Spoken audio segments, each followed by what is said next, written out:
வானம் புதிய பூமி எங்கும் பனிமழை பொழிகிறது. நான் வருகையிலே என்னை வரவேற்க வண்ண பூமழை பொழிகிறது.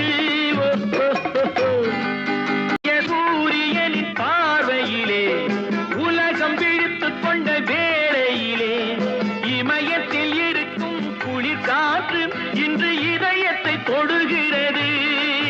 அன்று இமயத்தில் சேரன் கொடி பறந்த அந்த காலம் தெரிகிறது.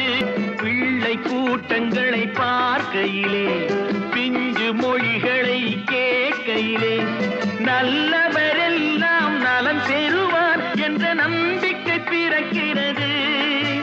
இவர் வர வேண்டும், புகழ் பெற வேண்டும் என்று ஆசை துடிக்கிறது, என்று ஆசை துடிக்கிறது.